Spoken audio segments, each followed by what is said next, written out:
కాశ్యాం మరణం ముక్తి.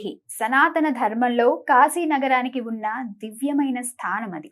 జీవితంలో ఒక్కసారైనా కాశీ విశ్వనాథుణ్ణి దర్శించుకొని మోక్షాన్ని పొందాలని ప్రతి హిందూ భక్తుడు కలలు కంటారు. అయితే కాశీ క్షేత్ర మహత్యం ప్రకారం అక్కడ కేవలం దర్శనం చేసుకోవడం మాత్రమే కాదు, ఖచ్చితంగా 9 రాత్రులు కాశీలోనే బస చేయాలనే ఒక పరమ పవిత్రమైన నియమం ఉంది. దీని వెనుక ఉన్న రహస్యం ఏమిటంటే, ఒక మనిషి మళ్ళీ జన్మ అంటూ లేకుండా మోక్షం పొందాలంటే 9 నెలలు తల్లి గర్భంలో పడ్డ కష్టానికి ప్రాయశ్చిత్తంగా కాశీ నగరంలో 9 రాత్రులు గడపాలని పురాణాలు చెప్తున్నాయి. పూర్వం వ్యాస మహర్షి ఇక్కడ 9 నెలలు సాధన చేయమన్నారట. కానీ కలియుగంలో అది సాధ్యం కాదు కాబట్టి దానిని 9 రాత్రుల నియమంగా మార్చారు.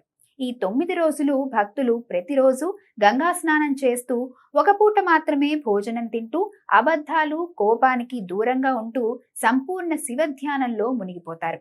యాత్రలో భాగంగా మణికర్ణిక ఘాట్ స్నానం, డుండి వినాయకుడు, అన్నపూర్ణాదేవి దర్శనాలతో పాటు అత్యంత కఠినమైన 80 కిలోమీటర్ల పంచక్రోశ పాదయాత్రను చెప్పులు లేకుండా పూర్తి చేస్తారు.